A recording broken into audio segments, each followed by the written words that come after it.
कि अगर आपका ये मौसम है जिसके अंदर पेट की समस्याएं और जिसको हम लोग कहते हैं कि वाटर बोर्न डिजीज़ काफ़ी इसमें आती हैं,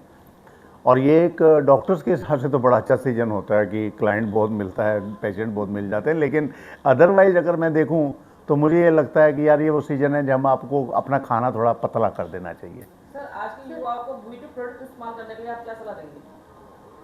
वेल, ब्यूटी प्रोडक्ट में इस सीजन के हिसाब से तो मैं बोलूँगा तो एक सीटीएम के ऊपर ध्यान दीजिए कि सीजन नहीं, ऑल ओवर। ऑल ओवर में भी आपको डेली तो आप सुबह उठ के तो चेहरा धोएंगे ही, तो धोएंगे तो या तो सोप लेंगे, साबुन लेंगे, या फिर कोई फेस वॉश लेंगे, या कोई लिक्विड कोई आपके पास लोशन हो उसको यूज़ करेंगे, क्लिंजर को, तो कोई भी क्लिंजर हो। एक बार सिर्फ ध्यान रखनी है कि चेहरे के ऊपर जब भी आप क्लिंजर या फेस वॉश लगाएंगे या साबुन भी लगाएंगे, उससे चेहरा धोने के बाद स्किन पोर ओपन हो जाते हैं, और जब स्किन पोर यहाँ पर ओपन होंगे तो उस पर धूल मिट्टी भी, आप बाहर जाएंगे तो धूल मिट्टी भी चिपकेगी, आपको यूवी लाइट भी आपको धूप से आएगी, या धूप ना भी हो तब भी यूवी लाइट तो आ ही रही है, तो वो आपको आपकी स्किन को और ख़राब करेगी। तो उसके लिए एक अच्छा तरीका होता है कि घर से जब आप फेस वॉश करके बाहर आएँ तो हमेशा स्किन टोनर अपने पहले फेस के ऊपर लगा लीजिए, और फेस पर लगाने के बाद फिर अगर आपको ज़रूरत है कि सनस्क्रीन लगाने की या कोई भी सन ब्लॉक लगाने की तब तो आप लगाएं, वरना मत लगाएं। सर, मेरा क्वेश्चन ये है कि अरोमा में कोई ऐसा तरीका है जो बोटॉक्स से भी ज़्यादा बेहतरीन हो? पहले आपकी स्किन को टाइट करने के लिए मैं आपको बोटॉक्स का दे सकता हूं, लेकिन अगर आप परमानेंट करना चाहते हो तो फिर आपको अपने डाइट और लाइफस्टाइल के अंदर ही चेंज करना पड़ेगा। और आयुर्वेदा या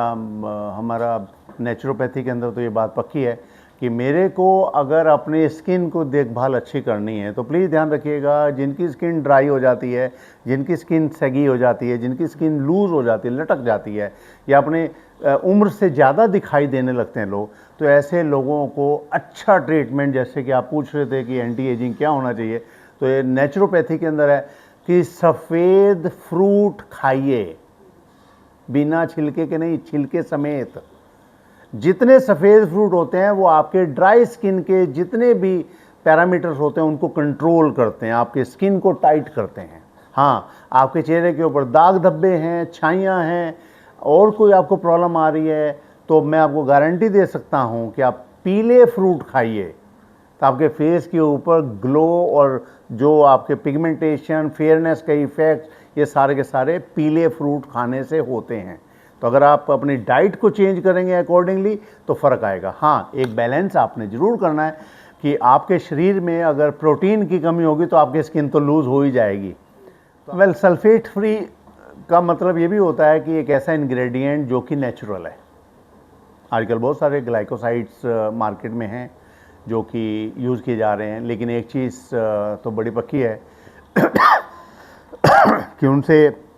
जब हम लोग उसको यूज़ करते हैं तो आपके दो परेशानियां नज़र आती हैं। पहली कि आपके बालों के अंदर पूरी झाग नहीं बनती है, तो जब आपके बबल्स या आपको लादर नहीं बनेगा तो फिर आपको लगता है कि नहीं, ये तो शैम्पू ठीक नहीं है। तो नेचुरल जितने भी ग्लाइकोसाइड्स वाले शैम्पूज़ होते हैं, जिनको कि सल्फेट फ्री आप कहते हैं, तो उनके साथ ये साइड इफ़ेक्ट्स हमेशा होता है कि आपकी झाग नहीं बनती है, तो क्लाइंट उसको आधा रिजेक्ट करने के चांस लेता है।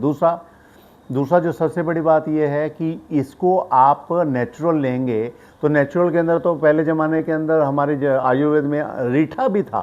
कि जो रीठे के पानी को बॉयल करके उससे करो तो उसमें भी झाग आती थी, लेकिन क्या उसमें उतनी झाग नहीं आती थी जितनी कि नॉर्मल शैम्पू में आती है। तो ये बात भी आपने ध्यान रखनी है कि जो रीठा काम कर रहा था, ऐसे ही ग्लाइकोसाइड्स होते हैं जो आजकल मार्केट में आ रहे हैं अलग अलग नेचुरल चीज़ों से निकाल के,